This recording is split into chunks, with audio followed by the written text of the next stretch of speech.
Well, hi, everybody. Welcome to the Virtue Signal. I'm Bill Woolly Mammoth Whittle, 10 days past the shelf life of his latest haircut. And I'm here with my friend Alfonso Rachel, coming to you from his Pitchin' News Studios in Texas, made possible by the members at BillWhittle.com, in part anyway, certainly.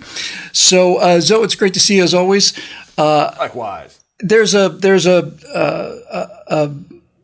political aphorism that I'm just a huge believer in, and that's Ronald Reagan's 11th commandment, which is "Thou shalt not speak ill of other Republicans." So I'm not about to speak ill about anybody except for myself. But for those of you who have been just kind of keeping your ear to the ground on this, there was a little kerfluffle between Steve Crowder and Daily Wire in terms of an offer that was made. And I know both of these guys very well. I'm very good friends with Jeremy. Jeremy and I worked together 10 hours a day for 5-6 years.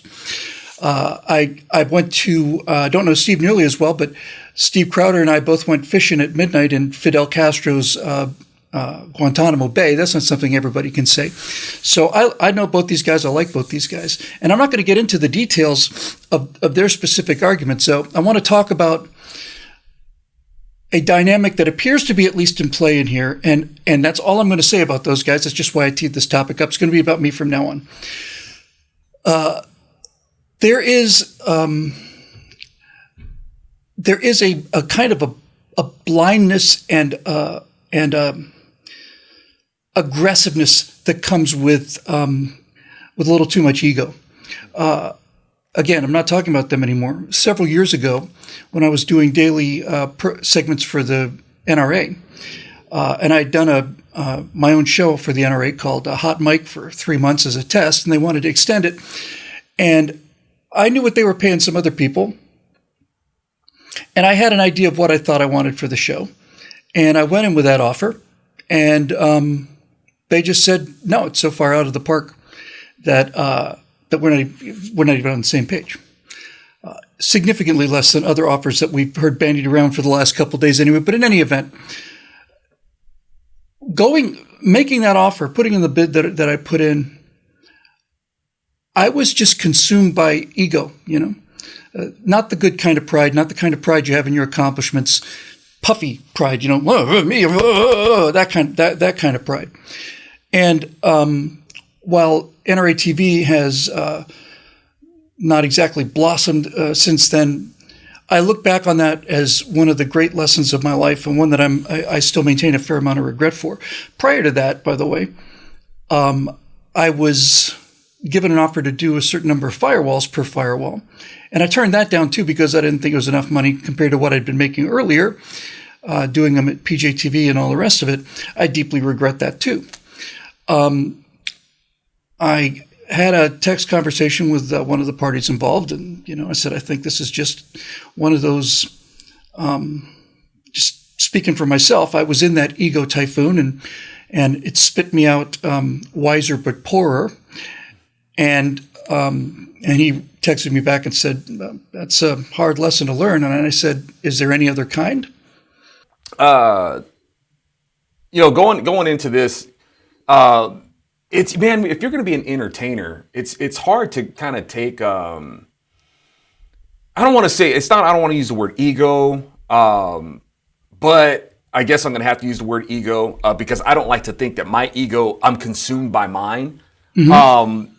And I think that's what it comes down to. Everybody's going to have because ego really just means self. Ego pretty much means I. That's really what it means. But you don't want to be self-absorbed. You don't want to be ego-absorbed. Inflated sense of ego. You don't want your sense of me to be greater than what your me is actually worth. Sure. Yeah.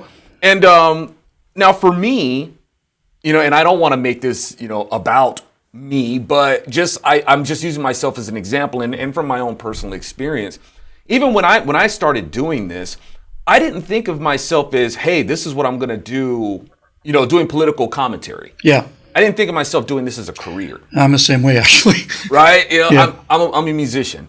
And, but I knew that, I know that music is being used it's a powerful tool of influencing the perspective of the country. So I'm like, I think there needs to be competition for that. Well, being a musician, you're going to run into pretty much most musicians you're going to deal with are going to be liberals. And so it's kind of hard to, get a jam session going with these guys. So I just figured I'd go ahead and just start, making commentaries because it's the only way. Because I didn't consider myself a political pundit either. Yeah, you just had to get it out, right? That was the same for me. Just had to get it out. Yeah, I just had to say something. Yeah. And it was the only means that I had to do it. But it turned out that when I was doing it, it was effective. All that to say this, I was approached to come and work for a company that you were working with, PJTV. And they offered me a handsome sum of money to do it. But it wasn't like, oh, this isn't enough. I think I'm worth more than this. I think I'm better than this and all that sort of stuff. It's like, wow, look, man, I think even we had this conversation before because I was doing these things, out of my living room in front people remember as the brick walls. Yeah, yeah. And I would get comments about people saying that, hey, man, you need to do something about your audio and your lighting sucks and your room sucks and if sound is terrible and all that sort of stuff. And I'm like, look, man, you ain't paying my rent. Don't tell me how to do my stuff. Yeah. And then I think you contacted me. I was the one who got them to make you an offer. Right. Yeah, and I want to apologize for that. No, it's all good, man. It's all good. But I think you came to say, hey, man, I think we can help. I think you could use some help with your lighting and your audio and stuff like that. And I was like, hey, man, you're not paying my rent. Don't tell me how to do my stuff. And you're like, well, how much is your rent? Well, then they started paying your rent, and then you ended up on the virtual set and so on. You did it in front of a green screen, and I remember looking at it. And this is way before I realized that YouTube especially values authenticity over production values. But even then, I thought, you know what, he was better in front of the brick wall. Yeah, it becomes kind of sterile when you're put in front, in front of the green screen. So, and a lot of people would say, "Man, I really liked your brick wall rants." And folks need to understand, sometimes you can't keep doing the things that you did the way that they love. Sometimes supplies change, and it will change your whole. It's like going to a restaurant and you want your favorite dish, but you know what? If those certain ingredients aren't available anymore, it could be the flipping cheese, right? Yeah, Man, this pizza tastes different. More to the just to be a little more precise with the analogy, it's like you can go to your restaurant and keep asking for your favorite thing, right? But your favorite meal. But if nobody else is ordering it anymore, then they won't stock it. They'll take it off the menu, right? You can't be the only person to order this thing. And when the public tastes change, because YouTube is all public tastes, it's always changing. That's why you have 80s music, right? Sounds different than 90s music because tastes change. And when the market, because you do have to look at this at least on some level as a business, when the market changes what it is that they want, you either change with it or you go the way of the wooden axle wheel on a cart. Or like I said, you're gonna have to in some fashion you're just gonna have to reinvent the wheel or something. That's like right. That. Yeah, that's right. You just got to change or die, that kind of thing. Right. But all that to say, Bill, coming back around to ego. It wasn't like the offer that they made where it's like, well, I'm too good for that. It's like, hey, well, great. And I know that Crowder is dismayed about like the kind of contracts were put on him. I can only relate to that to a certain degree. I don't want to sound like, I'm making myself out to be special or spoiled or like anything like that. I didn't really have a lot of constraints put on me at PJTV. I mean, I pretty much had free reign to do whatever I wanted within the budget that they had, because I had ideas of what I wanted to do also. Right. And you it was mentioned like, that. You wanted to do outdoor skits and segments and stuff like that. Absolutely, yeah. Right. And the most outdoor stuff that they really wanted me to do was like, the man on the street things with a camera. And I was like, well, man, I don't really do that. I don't do that either. Yeah, I don't do the man on the street thing. If a person is good at it, more power to them. It just wasn't my wheelhouse. Yep. But they didn't necessarily have the budget for that, and that was fine. But whatever I wanted to talk about, if it concerned me, I was able to do it, except for, like I said, when it came to issues about homosexuality, they didn't want me to talk about that until finally it was like, actually, Zoe, we do need you to talk about it. You talk about whatever you want. So it came out like that. But even then I was like, well, hey, since I have the kind of swag to be able to talk about whatever, let's talk more money or I'm leaving. I don't think anybody there could ever say that I came off like that. No, you didn't. And I'm glad to hear that didn't infect you, because it's infected me. And one of the repeatedly. One of the pithier slogans I've come up with over the years was, it takes a while for life to beat the stupid out of you. And this is exactly what I'm talking about. Looking back on the amount of money that I basically turned down with their initial offer, and I turned down, I'm worth much more than that. I know what you're paying other people. Me. I look back on that and I just want to slap myself in the face, you know? I just want to grab myself by the collar and just slap myself in the face repeatedly until I say, what is the matter with you? What is the matter with you? And this is what I'm trying to get at, is this diseased sense of self-worth. And I'll tell you something else about this too. At least for me, it's always been quite temporary, you know? It's not like I went through life with this attitude. It's just at that moment, at that time, when the negotiations were going on, and I'm looking at all these other things, we're trying to figure it out. And I just looking back on it, I just said, you idiot, you know? What you walked away from, because you had this, because what you walked away from because you were looking at what other people were getting paid, right? And I've always lectured against this. This experience is one of the things that got me to talk about that example of, if you work in an insurance company and the boss gives you a $250,000 bonus, and how happy you are and over the moon until you find out he gave everybody else a $500,000 bonus, in which case all of a sudden now you're angry and bitter at this extra $250,000 that landed on your lap, right? So this is to some degree human nature, and I think probably people who are in the entertainment business where you are the product. Yeah. That's an important distinction, right? Mm-hmm.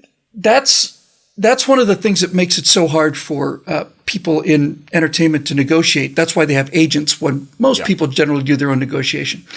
It's virtually impossible to talk about yourself and what your dollar value is when you are the product. Right. But since I was the product, and since I had an opinion of what I was doing and how I was doing it relative to the other people on the channel and what they were getting paid, I just got really huffy. And I wanted it all now too. You know, it's not like I could have gone with their offer and done another 5 months, 6 months, would have been much better off than I am now. And then with the numbers in the bank, I could have renegotiated it. But it wasn't about. Here's what I'm trying to get at with this whole topic. So there's nothing rational about what I did, right? Nothing. There's nothing rational about it. It was all sheer emotion and outrage, and I'm deeply offended. Just this childish stuff, this petty, silly, nutty thing, and it's not just a detachment from reality. I was angry, you know, and I've seen a little bit of that in this recent kerfuffle, which I like to keep nameless, you know. So. I'm not judging anybody except for myself. Having been there at least on 2 different occasions, I look back on it and look at it as a kind of a fever. Like I was like I'd had malaria or something, you know, and I was talking about, you know, about jaguars coming through the tent or something, you know, and I'm it's like, Bill, it's all right, it's calm down. I saw them everywhere. You're sick. Just relax. You'll be okay. And I took a couple of things away from Crowder's video, and I'm relating to what you're talking about. And when we look back on the behaviors that we had, starting off like with the Crowder assuming that he's self-made. That's kind of like a takeaway a vibe that I'm getting from people, is that they're interpreting what he's saying, that he's like he's self-made, and that's what he's putting out there. And there's some truth to that, because if anybody's going to get behind you and you want to run this business, you're the person in front of the camera and stuff like that. And to some degree, you've got some administrative input on it, but not as much as the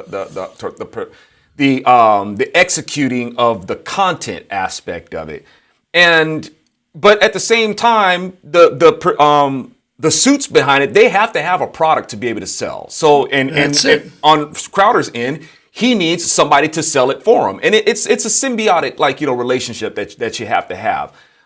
So I mean, there's some truth to what he's saying, and then there's some not, and then and he's also presenting this contract and trying to tell younger commentators who are coming up, be careful of stuff like this. And when these people write up these contracts, it's not so much, I mean, a little bit of it can be greed, but a lot of it is for their protection, because of younger, hot-headed people who really think that they know everything and feel like they can get away with whatever they want because somebody has approached them and they want to pay you a lot of sum of money. Yeah. And it's easier for Crowder to say, I mean, he's a millionaire now, right? He's a millionaire. He's got his millions. It's easy for him to say, hey, be careful of stuff like this and steer away from it. Because you got these younger ones that say, hey, man, I want my shot too. Well, yeah, You know? if you're just coming up and you're getting a little heat as a commentator and somebody offers you money Yeah. to do this, hell yes, I'd jump on it. I Yes. did jump on it, and you Right. did too. We both did. In 2008, for me at PJTV, somebody said, you want to do this and get paid for it? Are you kidding? Right. Yes, absolutely yes. Now, when you have these young egomaniacs, well, what do we always say? We got to hit them in the pocket. If you really want to steer how they're going to behave and stuff like that, you got to hit them in the pocket. So you're going to have all these restrictions. You're not going to be able to, this isn't a vacation just because you're going to get a lot of money. You know, this isn't going to be like the high life and all that sort of stuff. Yeah. You got to work, right? So they're going to put all these conditions in there and probably have to rein in some of these younger egomaniacs, you know, who are going to be coming in. So I understand that too. I personally prefer like operating as a free agent. There's very few people that I really like to work with. That's why I work with BillWhittle.com. But, you know, because some people, they really don't understand what it is that you're trying to do. And they forget why they were interested in you in the first place. And now they got you. And then they want to go ahead and control how they're going to present you. And it's like, man, you just took all the magic away. Yes. And so probably to wrap this up, I think my immediate takeaway of this, because I happen to be working for the same company right now, working on a project for them. When I heard the numbers that were involved, I just said, I should have asked for another 2 zeros on top of the work I'm doing. And then I caught myself, you know, I just like caught myself. It's like, see, this is how you got into trouble in the first place, man. So you got into trouble in the first place. You stay laid the golden eggs. They made you an offer.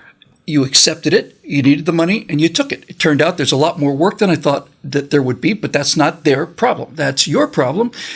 You could have delivered, speaking for myself, I could have delivered something and had it out the door 3 months ago and had it been much simpler than what I'm working on now and would have been pretty much exactly what I told them I would give them. So my decision, because I saw so much important stuff that I thought had to be out there. I really think, for those of you not up on current events, I've been working on a series for Daily Wire. This would be my 4th history series for them. This one's called An Empire of Terror, the History of the Soviet Union. And originally it was just going to be 6 episodes about each one of the heads of the secret police. But I realized I couldn't tell that story without telling the story of the Bolsheviks. I couldn't tell the story of how individuals could go out and murder tens of millions of people unless I told the story of what kind of a government would unleash a secret police like that. So the amount of work involved for me multiplied by a factor of 5, at least that much, at least. And nobody made me do that, and I didn't get any extra money for it. I didn't ask for any extra money for it. I felt while I was in the process of doing this, once I began to really see what the scope of it was, I felt that young people in our country need to know what socialism does, what socialist totalitarianism does. And I felt that if I'd gone with my original pitch, I would be pulling a punch that needs to be not pulled. And that is, this system is murderous, the system that all you young people are just pining for. So on some level, when I heard these figures, I honestly, I just thought they offered him what? Seriously? And again, you just feel that, well, I feel like a chump now, you know? No, this is what I mean by life beating the stupid out of you. Once you have a chance to reflect upon how you made an emotional reaction to a business decision and screwed it up, then if you are, you know, after 6 decades of having the stupid beaten out of you, presumably you'll start to get a little bit smarter, just a little bit. And so rather than me going down this kind of hole of, you know, my God, you know, and right on my head here and all of these things, no. It's like you made a deal. You were happy with the deal. I'm still happy with the deal. And I needed the money and I took it and I am going to be doing, I think this is going to be the best work I've ever done. It's going to be really, really good work. And that's always kind of been where my heart is, you know, obviously if my priority in life was to make more money, I'm sure I could have put my brain to figuring out how to do that. I'm not so much interested in making the money as I am in saying the things that need to be said. But I don't want anybody to think that I'm judging either one of the two parties here, because I do believe in the 11th commandment, and I do believe that both people are both parties anyway are brilliant and necessary and all of that. I'm just trying to make a personal case for people at home who are watching this, especially young people, that when you feel yourself comparing what you've been offered to what other people are making, you are already well down a road you shouldn't be traveling. And if you decide to stay down that road, you are going to end up with an inflated ego that's going to get you into a lot of trouble, and you will regret it. And that's really all I wanted to say about it. Obviously, it's a topic, and we're coming up on 200 shows and need something to talk about. But I did want to just stress again that this isn't a commentary on what's happening out there with these two conservative giants. It's a commentary on what seems to be. I'm not judging him either. Again, this is just about me. But there is a real poison. That's a better word. A toxicity, a venom that enters your bloodstream when you start getting on that. Well, here's what. Now, look, obviously you can go too far in the other direction. You can be a complete doormat. We'll pay you $200 but that never seems to be a problem, right? It's always like, wow, this is great. And then you start thinking about it. You start looking at where, and it's just bad. It's diseased is what it is. Again, speaking for myself. And I tell you what, when it comes to that 11th commandment, thou shalt not speak, ill of other, conservatives or Republicans. Mm-hmm. I feel like that should only apply when you're behaving like a Republican or behaving like a conservative. If you're letting your ego get the better of you, or if you feel like you're more entitled to this, or you're not thinking about the greater good and you're only thinking about the money and all that sort of stuff, then you cease to behave like a conservative. You've ceased to exercise restraint. You've ceased to see the big picture and things like that. So it's like, I'm gonna stick with what the Bible says, and the Bible says iron sharpens iron. And if your brother is stepping out of line, you got to rebuke him, right? And you got to let other folks know too, not gossip or anything like that. Say, look, because even Paul called out Peter and called him out publicly. Said, hey, Peter, you're missing the ball on, you're dropping the ball on this, bro. Right? So it's like, I'm gonna stick to that, because if we don't, that's almost like, we're not helping each other be better. We're not trying to criticize each other destructively. We want to be able to rebuke and love and say, hey man, this is how we can improve on this. Yep. And I appreciate, what Crowder is saying. The takeaway that I got from it was his concern with big tech and big conservative media. Well, that was a cheap shot. Now, well, I don't know. I don't know if it was like, say, now the cheap shot that I got out of it when Crowder was basically saying that, nobody else was doing this when I was doing that. I was like, hello. Yeah, that's right. Yeah, I remember having that moment too. Like, right. Pete, when he was the new guy at PJTV, mm-hmm. He was a hot new property. I went down to Guantanamo Bay, second trip for me, first trip for him, and I was talking to the producers about what segments I'd be doing down there. And they told me your job essentially is to carry Steve Crowder's bags, And I remember thinking, well, I don't know about all that. Okay. But look, the guy's built 5 million subscribers, right? He's obviously very effective, and to both sides' credit, I don't think anybody's ever argued that he wasn't worth the money.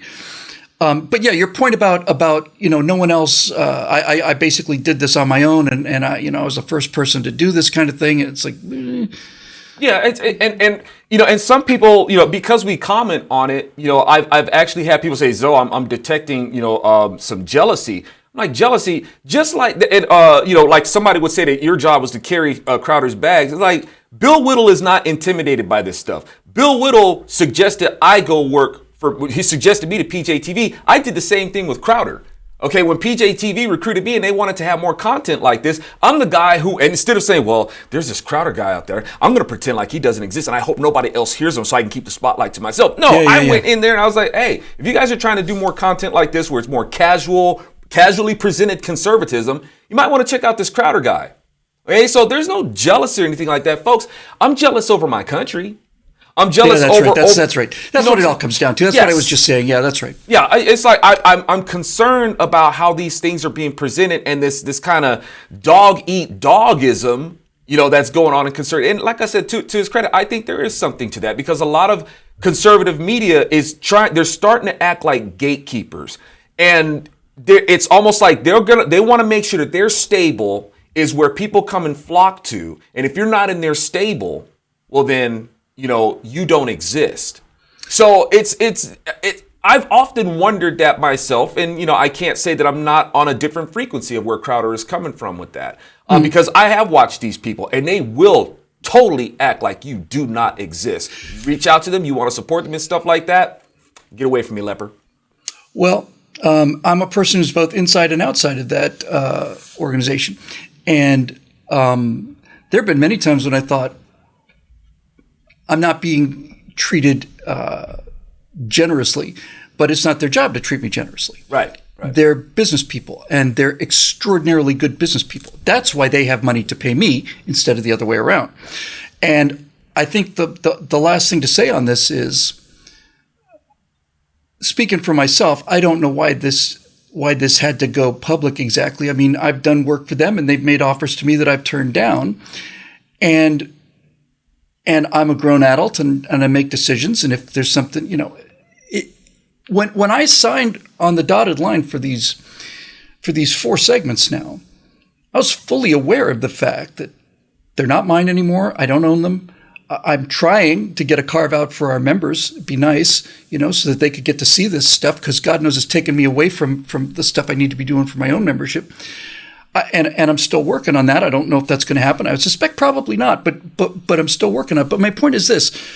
Comes a point when you have to look at what the words on the paper are saying, and then you decide whether or not you want to make an adult, informed decision and make a choice. And if you don't like the choice, that's okay. No one's forcing you to do it, right? But to come back and say that that this choice that people put in front of you was outrageous, I'm sure that if I'm not sure. I know that the 3 contracts out before now that I've signed with them before now have not been the kind of contracts I would have written if it had been up to me. But that was the offer, right? And I countered with a couple things, and I got some of them, and I didn't get some of them. But my point is, I took it because I thought it was in my best interest to take it, and if I had, and a couple others I didn't. And that's okay. So I just think that the whole taking it out in public and flogging it is just, I don't know. I don't see any good coming out of it. And I guess that's ultimately what it's all about, right? I have made choices in the past that I deeply regretted because my emotional pride was fully engaged, while my rational self, which is considerably wiser now as a result of having trashed a couple of opportunities I should not have trashed, has come to take over. So like everything else that we do on this show, all we're really trying to do is talk about human nature, talk about the kind of fault lines that lie in the human heart. I mean, we talk about the virtue signal, but obviously the half of what we do is talk about vice, right? You can't talk about virtue unless you can talk about what's preventing you from being virtuous. And in this case, for me, it was just untrammeled, nasty pride. And I just want to say one final time as we wrap this up, these are my comments on my own behaviors, right? And my own perspective on things. Got nothing to do with these other 2 parties. I'm not speaking for them, nor am I trying to.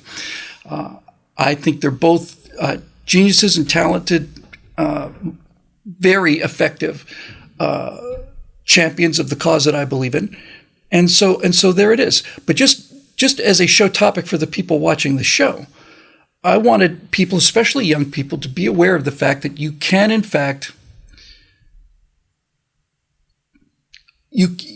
I think the best example, as I said, is it's a kind of a fever. It really is. It's like being in malaria and having hallucinations, because that's the only way I can describe the way that I felt when I went through it.